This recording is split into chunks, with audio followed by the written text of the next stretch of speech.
नमस्कार दोस्तों, स्वागत है आपका फिर से जेडएक्स न्यूज में। दोस्तों, आज की इस वीडियो में हमने बात की है प्यारे देश भारत और दुनिया की खबरों के बारे में। आज की इस वीडियो में आप जानकर दंग रह जाएंगे कि क्यों पाकिस्तान भारत के लिए एक नई मुश्किल पैदा कर रहा है।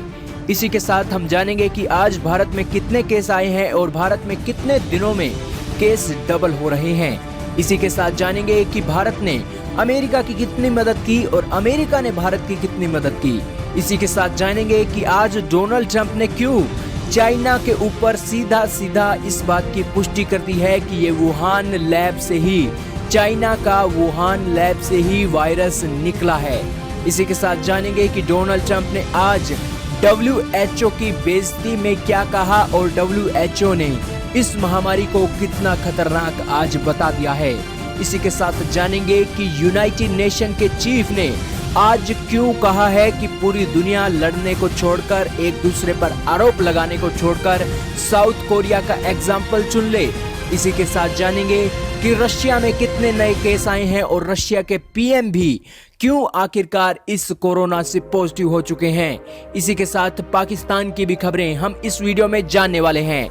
तो दोस्तों, इन सभी बड़ी खबरों को आज हम इस वीडियो में जान रहे हैं। तो आप सभी से गुजारिश है कि हर वीडियो पर, हर न्यूज पर आप अपनी राय जरूर लिखेगा, क्योंकि आपके किए हुए कमेंट से हमें अपनी न्यूज को बेहतर बनाने का तो मौका मिलता ही है और साथ में ही उस न्यूज के रिव्यू भी पता लग जाते हैं कि उस न्यूज के बारे में हमारे दर्शकों की क्या राय है और हमारा देश उस न्यूज के प्रति कितना ज्यादा जागरूक है और कितना ज्यादा एक उसके विरोध में है। तो दोस्तों, बिना किसी देरी के शुरू करते हैं प्यारे देश भारत की सबसे बड़ी खबर से। जी हां दोस्तों, जैसा कि आप जानते हैं कि भारत भी कोरोना महामारी से लड़ रहा है और आज भारत में 1801 नए केस सामने आए हैं, जिसके बाद केसों की संख्या 34,863 तक पहुंच गई है। हालांकि दोस्तों, इसी के साथ भारत का पहला राज्य महाराष्ट्र बन गया है, जहां पर केसों की संख्या 10,000 को क्रॉस कर चुकी है।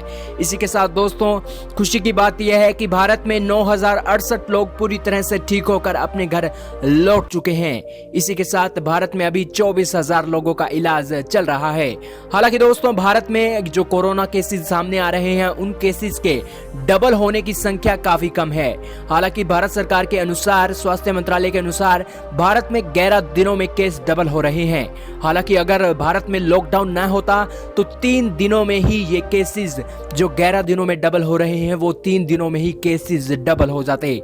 इसलिए दोस्तों, भारत के प्रधानमंत्री नरेंद्र मोदी ने सभी मुश्किलों को एक तरफ रखते हुए, चाहे वो मजदूरों की मुश्किलें हों, चाहे वो काम धंधे की मुश्किलें हों, चाहे वो महामंदी की मुश्किलें हों, चाहे वो भारत को एक मंदी के दौर से गुजारने की एक बात हो, उन सभी बातों को एक साइड में रख के भारत के प्रधानमंत्री नरेंद्र मोदी ने इस लॉकडाउन में जो केसेस डबल हो रहे हैं, उनकी संख्या को रोकने के लिए ये लॉकडाउन लगाया है।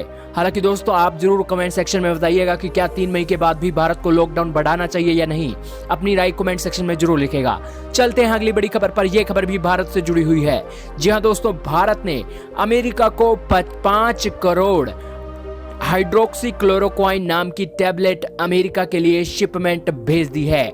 हालांकि दोस्तों, अमेरिका की तरफ से जब ये दवाइयां अभी भारत से भेजी गई हैं, तो शिपमेंट भेजी गई है, उसके लेकर अमेरिका के विदेश मंत्री माइक पोम्पियो ने भारत की भी तारीफ की है, क्योंकि इस महामारी में भारत ने वैश्विक रूप से पूरी दुनिया की मदद की है, खासकर अमेरिका की। हालांकि दोस्तों, अमेरिका ने भारत की भी इस महामारी में से अच्छी खासी मदद की है और करीब करीब $6 मिलियन की एक्स्ट्रा मदद भी आज अमेरिका को दी जा रही, अब भारत को दी जा रही है। हालांकि दोस्तों, $3 मिलियन की मदद अमेरिका ने भारत को पहले दे दी थी और अब इस दवाओं के पहुंचने के बाद $3 मिलियन की मदद भारत को और अमेरिका देना जा रहा है।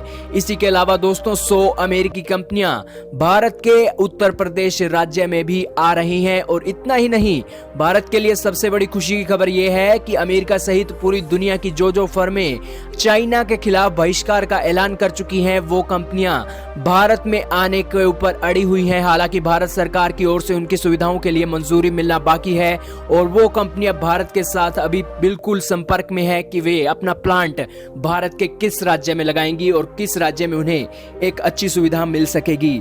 हालांकि दोस्तों, ये एक खुशी की खबर भारत के लिए है, क्योंकि पूरी दुनिया की मदद भारत पहले से ही कर रहा है और पूरी दुनिया का नेतृत्व तो कर ही रहा है। लेकिन इसी के साथ चाइना को छोड़कर पूरी दुनिया में अब भारत के पास कंपनियां भी भारत आकर्षित कर रहा है, जिसमें अमेरिकी कंपनियां बहुत बड़ी मात्रा में हैं। दोस्तों, पूरी दुनिया में अमेरिका की कंपनियां अगर हम ज्यादा आकर्षित करेंगे तो इससे मोटा मुनाफा भारत को होगा, क्योंकि अमेरिका पूरी दुनिया में व्यापार तो करता ही है और उसके लोग भी अच्छा खासा मुनाफा अपने डॉलरों के जरिए भारत में भेजते हैं, जिस कारण से अमेरिका की कंपनियों की जो एक फर्में आ रही हैं वो भारत में आना बहुत ही लाभदायी होने वाला है। चलते हैं अगली बड़ी खबर पर। यह खबर चाइना और अमेरिका से जुड़ी हुई है। जी हां दोस्तों, अमेरिका के राष्ट्रपति डोनाल्ड ट्रंप ने आज पुष्टि कर दी है कि ये कोरोना वायरस चाइना का वायरस वुहान की लैब से ही निकला है। हालांकि दोस्तों, अमेरिका के राष्ट्रपति डोनाल्ड ट्रंप का कहना है कि हमारी खुफिया एजेंसियों ने ये पता लगा दिया है और पूरे सबूत हमारी खुफिया एजेंसियों के पास आ चुके हैं कि ये वुहान लैब से ही ये वायरस निकला है। लेकिन दोस्तों, डोनाल्ड ट्रंप ने इसी के साथ चाइना के ऊपर एक और बड़ी बात बोली है कि ये वुहान लैब से जरूर निकला है, परंतु ये वुहान लैब से एक मिस्टेक के रूप में चाइना से निकला है और इस मिस्टेक को चाइना जितनी जल्दी होगा मान लेगा तो अच्छी बात है, नहीं तो हम इसके प्रूफ भी पूरी दुनिया को दे देंगे। हालांकि दोस्तों, अब चाइना पूरी तरह से गिर चुका है, क्योंकि अमेरिकी राष्ट्रपति डोनाल्ड ट्रंप ने इसकी पुष्टि कर दी है कि ये वायरस वुहान की लैब से मिस्टेक से निकला है। हालांकि दोस्तों, इस मिस्टेक से आज पूरी दुनिया प्रभावित हो चुकी है। दरअसल दोस्तों, ये वुहान लैब से इसलिए भी निकला हुआ दिखाई देता है क्योंकि ये कितनी तेजी से फैल रहा है। जितनी तेजी से ये वायरस फैल रहा है उतनी तेजी से पूरी दुनिया में मौतों की संख्या भी बढ़ती जा रही है। हालांकि ये कोरोना टाइप का जो वायरस होता है वो इतनी तेजी से नहीं फैलता है जितनी तेजी से ये आज फैल रहा है, जिस कारण से ये लैब से भी निकला होने की बातें लगातार सामने आ रही थी। हालांकि दोस्तों, इसी बातों को देखते हुए अब डोनाल्ड ट्रंप ने ऐलान कर दिया है कि हम चाइना के खिलाफ इस कोरोना महामारी को फैलाने के लिए नए टैरिफ लगाने के ऊपर काम कर रहे हैं। जी हाँ दोस्तों, जैसे ट्रेड वॉर के ऊपर टैरिफ लगे थे और जिस कारण से चाइना का ट्रेड वॉर रुक गया था और अब ट्रेड वॉर के लिए डील हुई थी, उसी को लेकर अब और टैरिफ अमेरिका पूरी दुनिया के साथ मिलकर चाइना पर लगाने जा रहा है। दोस्तों, ये टैरिफ उतने ही खतरनाक होने वाले हैं जितने खतरनाक अमेरिका ने ईरान पर लगाकर उसकी इकोनॉमी को तबाह करके किया है। हालांकि दोस्तों, अब चाइना अमेरिका के चंगुल से नहीं बच सकता है। चलते हैं अगली बड़ी खबर पर। यह खबर जुड़ी हुई है WHO से। जी हाँ दोस्तों, WHO ने आज इस वैश्विक महामारी के बारे में एक बड़ी बात बोली है। उन्होंने कहा है कि ये कोरोना महामारी आतंकवाद से भी खतरनाक है, क्योंकि इस महामारी ने आतंकवाद से भी ज्यादा जानें ले ली हैं। हालांकि दोस्तों, 35 लाख को आंकड़ा पार कर चुका है और इसी के साथ मौतों की संख्या भी 3 लाख को क्रॉस कर चुकी है। हालांकि इसी के साथ अमेरिका के राष्ट्रपति डोनाल्ड ट्रंप ने भी आज वर्ल्ड हेल्थ ऑर्गेनाइजेशन को बिल्कुल फटकार लगाई है और उन्हें कहा है कि WHO को डूब मरना चाहिए और अपने इस कृत्य पर शर्म आनी चाहिए। हालांकि दोस्तों, इस महामारी से WHO का भी काफ़ी लेना देना है, क्योंकि WHO चाइना की बताई हुई बातों पर ही विश्वास करता था। हालांकि इतनी बड़ी ऑर्गेनाइजेशन होकर, इतनी बड़ी फंडिंग होने के बावजूद भी WHO की टीम चाइना में इस महामारी का पता लगाने नहीं गई, जिस कारण से WHO की बेशर्मी के ऊपर आज अमेरिका के राष्ट्रपति डोनाल्ड ट्रंप ने तंज कसा है। वहीं दोस्तों, आपका WHO के बारे में क्या कहना है? खुलकर अपनी राय कमेंट सेक्शन में लिख सकते हैं। चलते हैं अगली बड़ी खबर पर। यह खबर जुड़ी हुई है यूनाइटेड नेशन के चीफ एंटोनियो गुटेरेस से। जी हां दोस्तों, यूनाइटेड नेशन के चीफ एंटोनियो गुटेरेस आज एक पॉजिटिव डायरेक्शन में पूरी दुनिया को लेकर जाना चाहते हैं और वो कह रहे हैं कि पूरी दुनिया अब इस महामारी को लेकर अफरा तफरी वाला जो माहौल बना रही है उसको खत्म करे और जल्द से जल्द, जितना जल्दी हो सके, साउथ कोरिया का मॉडल पूरी की पूरी दुनिया अपना ले, क्योंकि साउथ कोरिया ने इस महामारी को जिस तरह से काउंटर किया है वो आपको देखना चाहिए। दोस्तों, साउथ कोरिया इस दौरान जब चाइना में महामारी फैली थी तो दूसरा देश सबसे ज्यादा प्रभावित चाइना से निकलकर साउथ कोरिया हुआ था, क्योंकि उस समय चाइना के बाद साउथ कोरिया में ये महामारी ने तेजी पकड़ी थी, जिसके बाद केसों की संख्या लगभग 1000 से लेकर 700 के बीच में आ रही थी। लेकिन दोस्तों, जैसे ही केसों की संख्या बढ़ी तो साउथ कोरिया ने एकदम हरकत में, एक्शन में आ गए और उन्होंने जगह जगह पर टेस्टिंग करना शुरू कर दिया, जिसके कारण ये हुआ कि जो भी कोरोना मरीज मिलता उसको वहीं पर कैप्चर कर लिया जाता। हालांकि दोस्तों, साउथ कोरिया का मॉडल आप इस तरह से देखिए कि एक भी दिन साउथ कोरिया का बाजार बंद नहीं हुआ है, जिस कारण से कोरोना को भी हरा दिया है इस देश ने और इसी के साथ ट्रेड भी बहुत तेजी से कर रहा है। इसलिए यूएन के चीफ ने बोला है कि अमेरिका सहित पूरी दुनिया को भी अब साउथ कोरिया का मॉडल अपनाना चाहिए, अगर वो अपना सकते हैं तो। हालांकि ये महंगा जरूर है, क्योंकि टेस्टिंग किट के साथ साथ अपने देश के बाजारों को खोलना भी एक बड़ी चुनौती होती है, लेकिन वहाँ के लोगों ने इसे अच्छी तरह से समझा और वहाँ के होटलों में भी कोरोना टेस्टिंग को लेकर एक उनका बुखार चेक किया जाता था और अगर वो संदिग्ध पाए जाते थे तो उन्हें उनकी एंट्री नहीं दी जाती थी। और ऐसा ही मॉडल पूरी दुनिया को भी अपनाना चाहिए, ऐसा यूएन चीफ आज बोले हैं। चलते हैं अगली बड़ी खबर पर। यह खबर रशिया से जुड़ी हुई है। जी हां दोस्तों, एक ब्रेकिंग न्यूज रशिया से निकलकर आ रही है कि रशिया के पीएम मिखाइल मिशुस्तिन भी इस कोरोना महामारी से पॉजिटिव हो चुके हैं। हालांकि दोस्तों, रशिया के राष्ट्रपति व्लादिमीर पुतिन इस कोरोना महामारी के फैलने के बाद अब किसी भी मंत्री से नहीं मिल रहे हैं और सिर्फ वीडियो कॉन्फ्रेंस के जरिए रशिया के राष्ट्रपति व्लादिमीर पुतिन अपनी रशिया की सरकार को चला रहे हैं।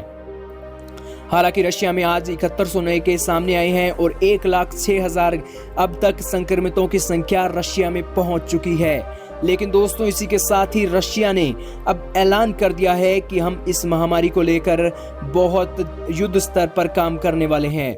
लेकिन दोस्तों, युद्ध स्तर पर काम करना ही होगा, क्योंकि यहाँ पर केस लगभग दिन प्रतिदिन बढ़ते ही जा रहे हैं और 6 से 7 हजार की गिनती में केस सामने आ रहे हैं। इसी के साथ रशिया राष्ट्रपति व्लादिमीर पुतिन भी चाइना के खिलाफ काफी गुस्से में है, क्योंकि रशिया में राष्ट्रपति व्लादिमीर पुतिन की पॉपुलैरिटी को काफी झटका लगा है।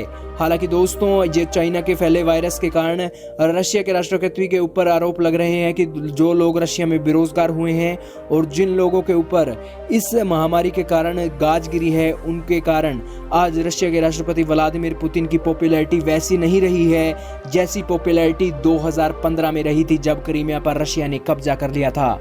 इसी कारण से रशिया की राष्ट्रपति की पॉपुलैरिटी काफी कम हुई है। चलते हैं अगली बड़ी खबर पर। यह खबर जुड़ी हुई है पाकिस्तान से। जी हाँ दोस्तों, पाकिस्तान नाम ही एक पाकिस्तान पाक तरह का रखा था, लेकिन ये हरकतें पूरी नापाक करता है। पाकिस्तान की स्पाइंग एजेंसी भारत की आरोग्यम सेतु ऐप के जरिए भारत के मिलिट्री के संस्थानों के जुड़े हुए जो भी वर्कर हैं और जो भी आर्मी के जवान हैं, उन पर निशाना साध रही है। जी हाँ दोस्तों, मिलिट्री के हाई रैंक के ऑफिसर्स में उनके व्हाट्सएप के थ्रू पाकिस्तान की ये स्पाइंग एजेंसियां आरोग्यम सेतु एपी के नाम का एक फाइल भेज रही हैं, ताकि वो घटिया क्वालिटी की आरोग्यम सेतु एपी के फाइल डाउनलोड करके उनका फोन हैक किया जा सके और महत्वपूर्ण मिलिट्री की से जुड़ी हुई जानकारियां चुराई जा सकें। और इसी को लेकर अब भारत सरकार ने अपनी मिलिट्री और अपनी आर्मी में ये संदेश जारी कर दिया है कि अगर आपको आरोग्यम सेतु ऐप डाउनलोड करना है, और वो तो करना ही है, आरोग्यम सेतु ऐप डाउनलोड करने के लिए आपको किसी भी व्हाट्सएप के थ्रू जो भी फाइल आती है उसके जरिए आपको वो आरोग्यम सेतु ऐप डाउनलोड नहीं करना है, क्योंकि ये पाकिस्तान की तरफ से भेजी हुई एक इन्फेक्टेड फाइल हो सकती है। इसीलिए आपको इस आरोग्यम सेतु ऐप को डाउनलोड करने के लिए सिर्फ और सिर्फ प्ले स्टोर में जाकर ही इस आरोग्यम सेतु ऐप को डाउनलोड करना चाहिए। हालांकि दोस्तों, इस आरोग्यम सेतु ऐप के साथ साथ और भी बहुत सी ऐप अगर आपको व्हाट्सएप के थ्रू मिलती हैं और अगर आप उन्हें इंस्टॉल कर लेते हैं तो आपका फोन हैक हो सकता है। ये बात आज भारत की सरकार ने कंफर्म कर दी है। लेकिन दोस्तों, पाकिस्तान की तरफ से अब इस नापाक हरकतों का भी बेपर्दा आज भारत की सेना ने कर दिया है।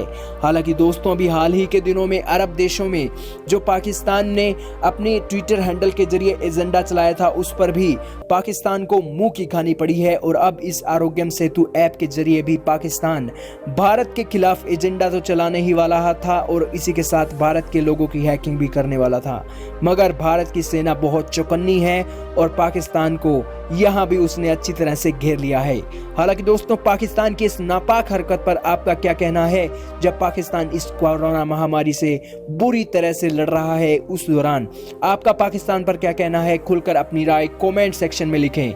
वहीं दोस्तों, वीडियो को आपने यहां तक देखा उसके लिए आपका बहुत बहुत धन्यवाद। इस रिपोर्ट में सिर्फ इतना ही था।